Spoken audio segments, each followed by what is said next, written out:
시작하셨습니다. 퓰리처상을 받은 마거리트 하긴스라고 하는 사람이 있습니다. 그녀는 30세의 나이로 한국 전쟁의 종군 기자로 활동했습니다. 한 번은 중공군의 개입으로 후퇴를 하던 중에 포위를 당해서 절망 가운데 주저앉아 있는 한 병사에게 이런 질문을 했습니다. 만일 내가 하나님이라면 당신은 내게 어떤 소원을 구하겠습니까? 라고 물었을 때 그의 대답은 Give me tomorrow였습니다. 나에게 내일을 주십시오. 전쟁이 끝난다는 내일, 포위되어 있는 상황에서 살아남을 수 있는 내일이 있다면 지금의 어려움은 충분히 견뎌낼 수 있겠다는 절실함이 담긴 한마디였던 것이죠.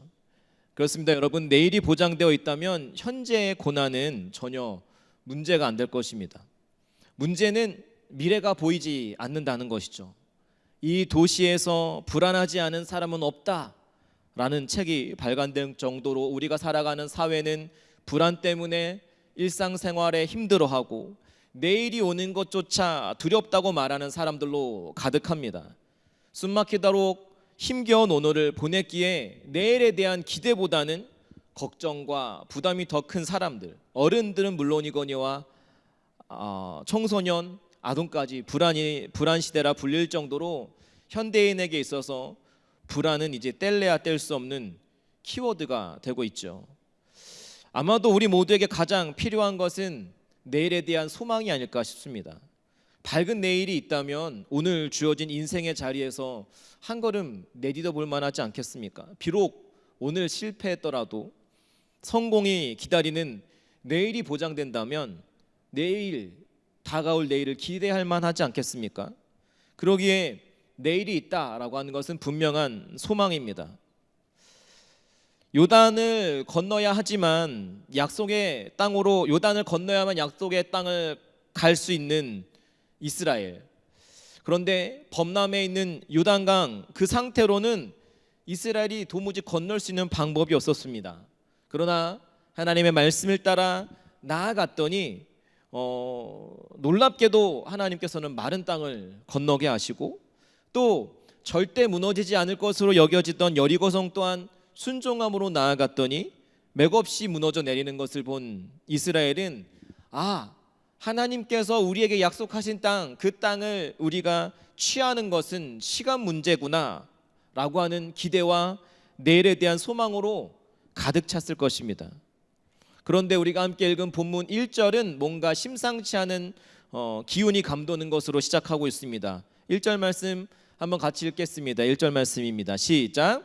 이스라엘 자손들이 온전히 바친 물건으로 말미암아 범죄하였으니 이는 유다 지파 세라의 증손 삽디의 손자 갈미의 아들 아간이 온전히 바친 물건을 가졌음이라. 여호와께서 이스라엘 자손들에게 진노하시니라. 아멘.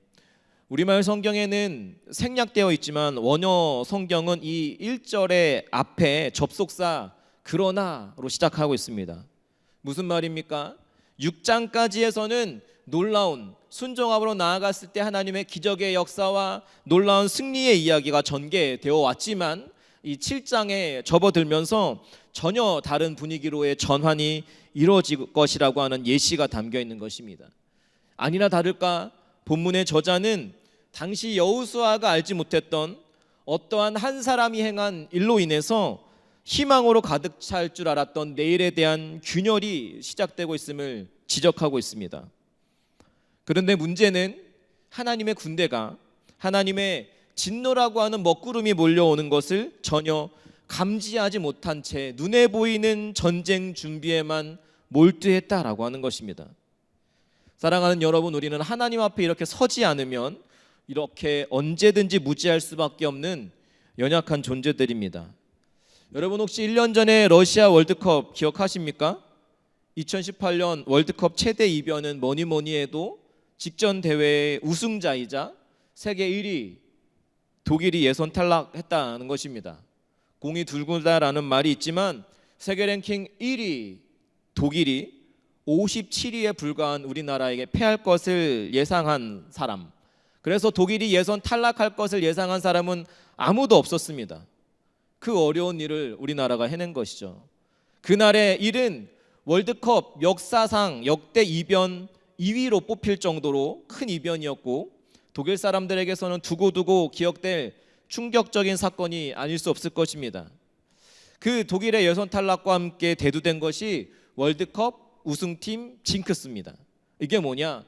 직전 대회 우승팀은 반드시 그 다음 대회에 탈락한다는 것입니다. 98년 프랑스 우승팀 프랑스, 2002년에 예선 탈락했고, 2006년 우승팀 이탈리아, 10년도에 탈락했고, 10년 우승팀 스페인, 그리고 14년 우승팀 독일까지 줄줄이 전 대회 디펜딩 챔피언들이 다음 대회 조별리그에서 줄줄이 탈락하다 보니까 생겨난 징크스인 거죠.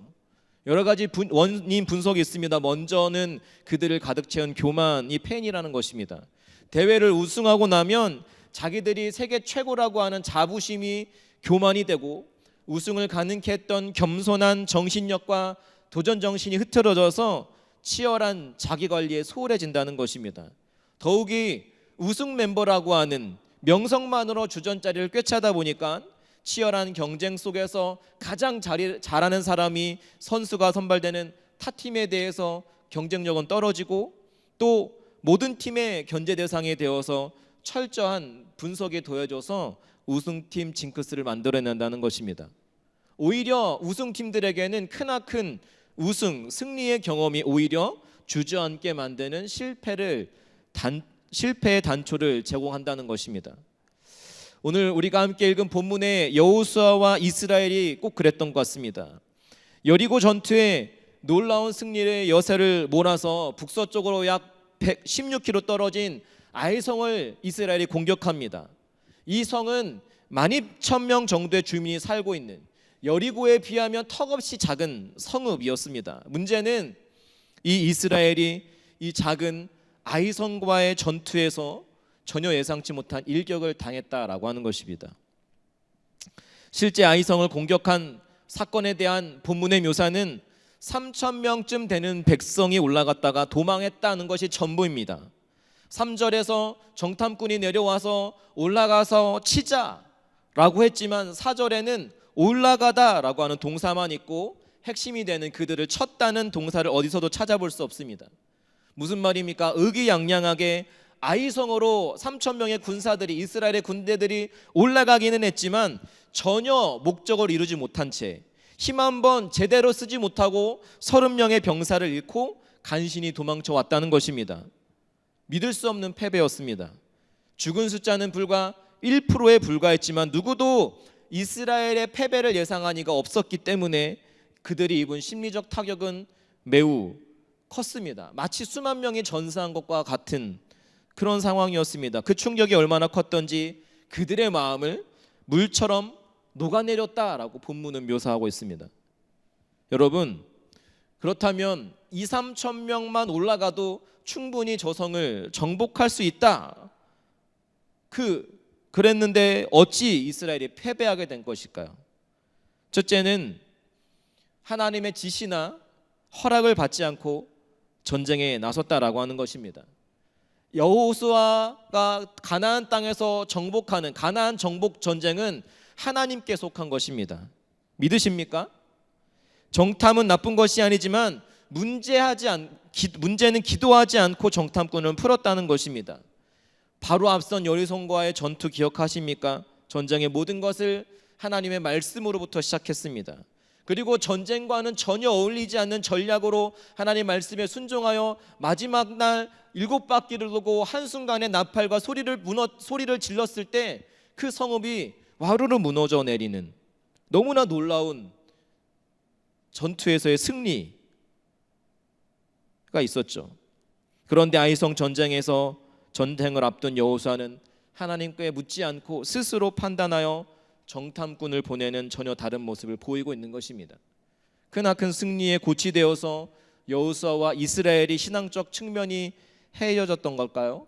만약 여호수아가 여리고 전투 때처럼 하나님 앞에 엎드려 기도하고 시작했다면 상황은 달라졌을 것입니다.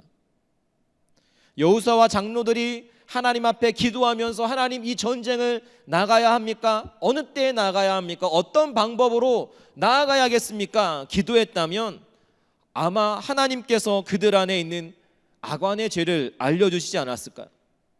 이 죄로 인해 하나님의 진노가 이스라엘을 향하고 있었기 때문에 이대로 나아간다면 너희는 패할 수밖에 없는 싸움이라는 것을 미리 시작 전에 알려주시지 않았을까요? 그랬다면 악한의 죄를 전투던에 다뤘을 것이고 비극 또한 막을 수 있었을 것입니다. 사랑하는 여러분, 기도는 타이밍이 생명입니다. 실패하고 나서 기도하지 마시고 일을 시작하기 전에 기도할 수 있기를 소망합니다. 왜 우리는 항상 실패하고 나서야 고통의 무게를 벗어던지고자 기도의 자리로 나올까요? 그것이 아무리 쉽고 만만해 보인다 할지라도 하나님 앞에서 기도하지 않으면 예상치 못한 실패와 낭패를 당할 수 있고, 우리 눈에는 보이기에 쉬운 길 같더라도 그 길은 결코 쉬운 길이 아닐 수 있기에 행동하기 전에 충분히 기도할 수 있는 저와 여러분 되기를 소망합니다. 처음부터 기도했더라면 그 멍에는 질 필요가 없었을 것입니다. 기도 없이 행동했다가 사고 나서 수습하는 것보다 기도로 시작하는 것이 훨씬 낫지 않겠습니까? 신앙인들의 인생의 실패는 대부분 기도의 실패에서 기인하는 것입니다. 두 번째는 자만심에 빠져서 아이성을 너무 쉽게 생각했기 때문입니다. 기도 안 하고 보낸 정탐꾼들 돌아와서 어떤 보고합니까? 2-3천 명만 올라가도 충분하다는 것입니다. 아이성은 보고대로 인구 12,000명 정도로 전투병력은 아이, 어른, 노인, 아내들 이렇게 빼면 3-4천 명에 불과한 작은 성읍이었습니다. 근데 문제는요, 아이성이 해발 500m 위치에 있었다는 것입니다. 골짜기로 둘러싸인 요새와 같은 성읍이었다는 것입니다. 만일 아이성의 군사들이 익숙한 지형을 방패 삼아 수비한다면 아무리 사기가 충천한 이스라엘이라 할지라도 승리를 보장할 수 없는 상황이었지만, 정탐꾼들은 여리고에 비해 눈에 보이는 사이즈가 작다는 이유 하나로 너무 안일한 보고를 하고 있는 것이죠. 그런데 하나 더 문제는 하나님께서 선택하신 지도자 여호수아가 아무런 갈등 없이 그들의 보고를 있는 그대로 받아들였다는 것입니다. 설령 그들의 보고가 사실이었다 할지라도 여호수아만큼은 하나님께 물어보았어야 하는 건 아니겠습니까? 하지만 과도한 자신감이라고 하는 덫에 걸린 여호수아는 어제의 승리에 도취되어서 기도도 안 해보고 그들의 말만 믿고 전투를 시작했다가 보기 좋게 패한 것입니다. 사랑하는 여러분, 이스라엘에게 필요했던 것은 하나님을 믿는 자신감이지 자기 자신에 대한 믿음이 아니었습니다. 그리고 그들은 여리고에서의 승리가 자신들이 아닌 하나님께로부터 온 것임을 잊고 있었습니다. 교만이 그런 것입니다, 여러분. 하나님이 나를 통해서 하신 것을 내가 스스로 한 것인 양 가로채는 것이죠. 그래서 교만의 자로 사로잡힌 사람들은 분별력을 잃고 스스로에 대해서 턱없이 과대평가하고 적을 턱없이 과소평가하는 것이죠. 분별력을 잃어버린 이스라엘은 믿음으로 걷지 않고 눈에 보이는 대로 걷다가 예상치 않은 못한 일격을 당하게 된 것입니다. 불과 얼마 전까지만 해도 누구도 이들의 앞을 가로막을 수 없을 것이다 라고 하는 소문이 이스라엘을 향한 가나안의 마음 가운데 물처럼 녹아내렸는데, 이때 여리고성에 있었던 기생 라합은 비록 비천한 여인이었지만 하나님에 대한 소문을 듣고 하나님의 편에 서기를 선택하여서 구원을 받기도 하죠. 그러나 지금은 거꾸로 이 일로 인해서 가나안이 불과 얼마 전에 겪었던 물처럼 녹아내리는 그 심령이 오히려 가나안 땅의 이 사건을 통해서 마물 앞에서 대적하면 우린 여기서 전멸할지도 모른다는 공포심에 그들의 마음이 물처럼 녹아내리는 상황 가운데 처하게 된 것입니다. 더욱이 이것은 이스라엘의 군대에 커다란 타격이 아닐 수 없습니다. 왜냐? 칼과 창을 들고 무기로 칼과 창을 들고 몸과 몸이 부딪히는, 피 흘려 싸우는 재래식 전쟁에서 군인에게 싸울 용기가 없다, 그 싸울 용기를 잃어버렸다, 그것은 곧 패배로 직결되는 것이기 때문에 지금 처해 있는 상황보다도 앞으로가 더 걱정인 상황입니다. 가나안 전역을 공포로 떨게 했던 이스라엘이 이제 조롱거리가 되었고 여호수아는 순식간에 패장이 되었습니다. 여러분은 그런 경험 없으십니까? 너무 자신만만하게 세웠던 계획, 너무 완벽한 계획이어서 실패할 리 없다고 생각했는데 거기에서의 충격적인 결과, 강한 상대에게 무너지는 것, 지는 것은 어느 정도 수긍이 가지만 말도 안 되는 상대에게 허무하게 무너져 내렸을 때 오는 그 충격, 그것은 이루 말할 수 없는 고통일 것입니다. 더욱이 여기는요, 광야가 아니라 승리가 보장된 약속의 땅입니다. 여호수아는 이스라엘 장로들과 옷을 찢고 하나님 앞에 엎드립니다. 그리고 하루 종일 해질 때까지 머리에 먼지를 뒤집어 쓰고 기도합니다. 여러분, 우리가 실패했을 때 여러 가지 반응을 보일 수 있지만 스스로 실패의 원인을 분석하기보다는 적어도 하나님을 믿는 사람들이라고 한다면 하나님 앞에 기도할 수 있어야 하는 것입니다. 실패했을 때 기도하지 않으면 실패는 실패로 상처만 남긴 채 끝나는 것입니다. 그런 의미에서 여호수아의 기도 타이밍은 좋았지만 앞서 언급했듯이 전쟁 전에 먼저 그가 그 기도 가운데 나아갔더라고 한다면 어땠을까라고 하는 아쉬움은 지울 수 없습니다. 그러나 뒤늦게나마 여호수아는 하나님 앞에 엎드렸고 하나님은 그 엎드린 여호수아에게 이렇게 말씀하셨습니다. 일어나라. 우리 10절의 말씀 한번 같이 읽어보겠습니다. 10절 말씀입니다. 시작.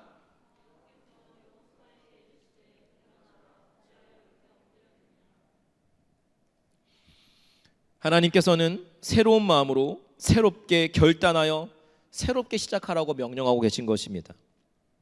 또한 하나님은 일어나라에 해당하는 쿰이라고 하는 단어와 왜 엎드려 있느냐에 해당하는 노펠이라고 하는 그 두 단어를 대조적으로 사용하면서 현재 여호수아의 현재 상태는 일시적인 패배에 절망하여 엎드려 있지만 하나님께서 그에게 원하시는 상태는 새로운 마음으로 다시 일어나는 것, 즉 좌절 가운데 엎드려 있는 여호수아를 위로하시면서 더 이상 절망 가운데 머물러 있지 말고 다시 일어나 새롭게 시작하기를 원하시는 하나님의 그 마음이 이 짧은 한 절에 담겨 있는 것입니다. 하나님께만 해결책이 있음을 깨닫고 주저앉아 간절히 호소하는 사람들이 있다면 하나님께서는 동일하게 이렇게 말씀하실 것입니다. 일어나라. 이만한 일에 내가 좌절하고 주저앉아 있어서 되겠느냐? 다시 새로운 마음으로 시작하라. 주님은 우리가 실패의 자리에서 다시 일어서기를 기다리고 계십니다. 그리고 여호수아에게 하나님은 미처 알지 못했던 실패의 가장 큰 요인을 알려주십니다. 11절의 말씀도 한번 같이 읽겠습니다. 시작. 이스라엘이 범죄하여 나의 언약을 어겼으며 또한 그들이 온전히 바친 물건을 가져가고 도둑질하며 속이고 그것을 그들의 물건들 가운데 두었느니라.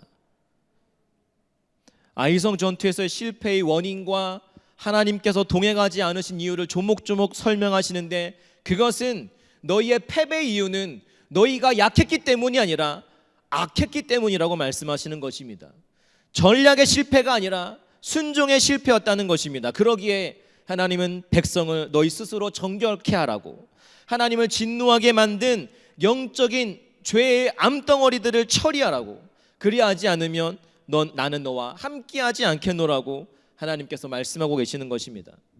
여러분, 하나님이 함께하지 않는 이스라엘이 무슨 힘이 있습니까?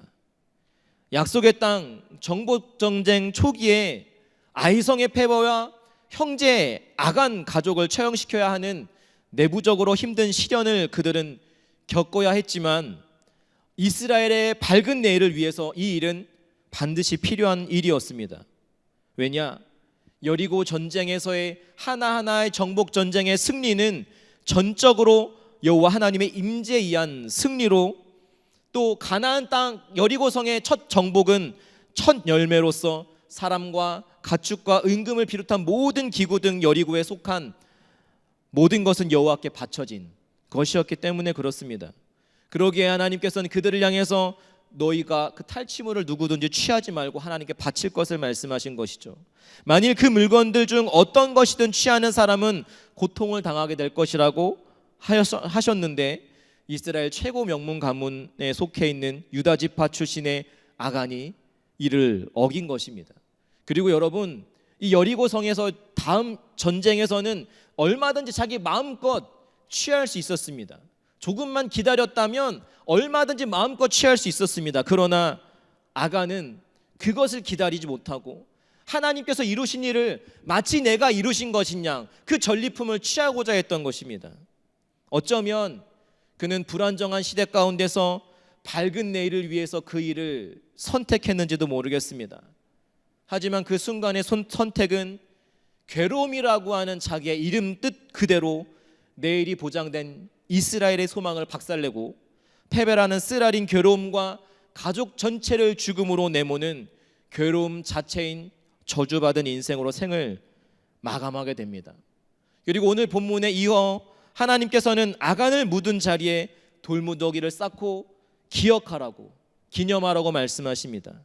너희가 빛나는 내일을 원한다면 너는 스스로 정결하게 해야 된다. 너희 안에 교만과 너의 것을 하나님 것을 취하려고 하는 아간을 죽이지 않는다면 이후의 정복 전쟁 가운데 승리는 보장할 수 없다. 하나님의 백성된 하나님의 군대인 너희 가운데 거룩이 없는 승리는 없음을, 그것을 볼 때마다 기억하고 기념하라는 것입니다. 가나안 정복 전쟁이 여호와께 속한 거룩한 전쟁임을 확인시키고, 그 거룩한 전쟁을 수행하는 하나님의 군대인 이스라엘에게 있어서 무엇보다 중요한 것은 하나님 앞에서 성결을 유지하는 것이었고, 하나님의 말씀을 따라 순종하는 것에 그 전쟁이 달린 것입니다. 그 성결의 상실은 바로 패배와 직결된다라고 하는 사실을 뼛속 깊이 새기라고 하신 것입니다. 가나안 정복 전쟁 초기에 그 약속의 땅에서 경험한 쓰라린 패배는 쓰라린 것이었지만 그 일로 인하여 이스라엘은 제대로 배웠습니다. 그 이후로 7년 동안 계속된 전투 가운데 이스라엘은 한 번도 패하지 않았습니다. 무슨 말입니까? 그러기에 예기치 않은 실패를 경험했을 때, 믿음의 길을 걷는 과정 가운데 죄에 빠져 일시적으로 무너졌을 때 낙심하기보다는 여호수아가 그랬던 것처럼 주님 앞에 나아가는 선택을 하는 저와 여러분 되기를 소원합니다. 왜냐? 하나님께서 원하시는 것은 우리의 멸망이 아니라 회개하고 돌아서는 것이기 때문에 그렇습니다. 회개가 무엇입니까? 신앙에 무너진 삶을 다시금 일으켜 거룩을 회복케 하는 지렛대와 같은 것입니다. 아간은요, 전투 가운데 패배했을 때 패배의 원인이 무엇 때문인지 너무나 잘 알고 있었습니다.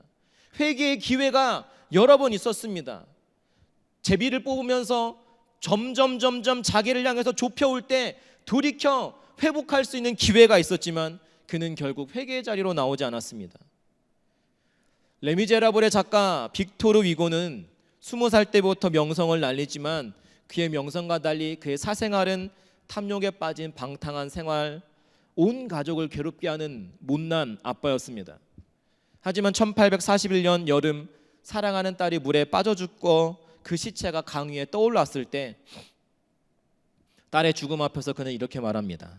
이 비극은 하나님께서 내게 주신 심판이다. 나의 딸이 죽은 게 아니라 내가 죽은 것이다. 딸의 죽음 앞에서 빅토르 위고의 선택은 회개였습니다. 그는 거기서부터 다시 시작하게 되었고 그 이후로 장발장을 쓰게 됩니다. 너무나 터무니없는 삶을 살던 이에게 베풀어 주신 은혜로 새로운 삶을 살게 된 레미제라블의 주인공인 장발장이 빅토르 위고 자신의 모습이었던 거죠. 오늘의 본문의 상황과 같이 여러분 예기치 않은 실패를 경험하고 계신 분 있습니까? 믿음의 길을 걸어오다가 일시적인 어려움으로 주저앉아 있는 분 계십니까? 그렇다면 저와 여러분들의 선택은 다른 것이 아니라 여호수아와 같이 빅토르 위고와 같이 다시 시작할 수 있는 믿음의 자리, 회개의 자리로 엎드리기를 원합니다. 그것이 중요합니다. 사람들은 받아주지 않는다 할지라도 주님은 기쁘게 받아주십니다. 오히려 돌아서지 않은 것이 더 큰 비극이죠. 누가 오늘 이 시간 주님께로 엎드리는 선택을 하시겠습니까? 제가 어제 말씀을 준비하다가 우연치 않게 추석 특집 영화 말모이라고 하는 영화를 우연히 보게 됐습니다. 일제강점기 제 나라 말을 사용할 수 없는 압제 가운데서도 몇몇 뜻 있는 사람들은 우리의 정신이 담겨있는 말을 모아서 표준어를 정하고 사전을 펴내려고 사람들이 모입니다. 하지만 그 일을 이루어내는 것이 일본의 방해 때문에 만만치가 않죠. 그리고 그럼에도 불구하고 그들은 10년 동안 보이지 않아도, 그 끝이 보이지 않아도 그 일을 차곡차곡 해냅니다. 하지만 어느 순간 10년간 모아온 수만 가지의 단어들을 한순간에 원고를 빼앗기고 났을 때 조선 어학회 대표인 류정안 윤계상이 이 역할을 했는데요, 일본에 붙어 경성 중고등학교에 이사를 맡고 있는 아버지에게 찾아가서 이렇게 소리칩니다. 아버지, 한 사람의 10걸음보다 10사람의 한 걸음이 더 큰 걸음이라고 아버지께서 말씀하지 않으셨습니까? 그때 아버지는 그렇게 대답하는 거죠. 그때는 조선이 독립할 줄 알았지. 30년이다 30년이 되었는데도 조선이 독립하지 않는다면, 할 수 없다면 안 되는 거야. 하지만 류정아는 포기하지 않고 죽음을 각오하고 그 일을 계속해 나갑니다. 내일이 보이지 않는 상황이었지만 포기하지 않고 전진하는 그 우리말 사전, 우리말을 지키고자 하는 그 선택한 이들을 통해서 결국 독립과 함께 우리말 사전의 완성을 이루었고, 더 나아가서는 민족의 정신이 담겨있는 모국어로의 회복을 온전히 이루어올 수 있었음을 보면서 저는 그것이 꼭 복음과 같다는 생각을 하게 되었습니다. 사랑하는 여러분, 하나님 나라의 역사는 크고 작은 갈등을 겪는 속에서도 결국 믿음을 선택하는 이들과 실패와 좌절 앞에서도 주저앉아 있지 않고 믿음으로 하나님 앞에 엎드리는 자들을 하나님께서는 일으켜 세우심으로 전진하게 되는 줄 믿습니다. 본문에 앞선 여리고성의 라합, 그가 꼭 류정아와 같은 모습이었습니다. 아간, 그의 아버지와 같은 모습이죠. 패배 앞에서 돌이켜 하나님께로 나온 여호수아와 패배의 원인이 자신에게 있음을 분명히 알고 있었음에도 자기에게 수사망에 좁혀지는 가운데서도 끝까지 회개의 기회를 붙잡지 않았던 아간의 모습이 6장과 7장 사이에 대조되고 있습니다. 라합과 아간, 여호수아와 아간.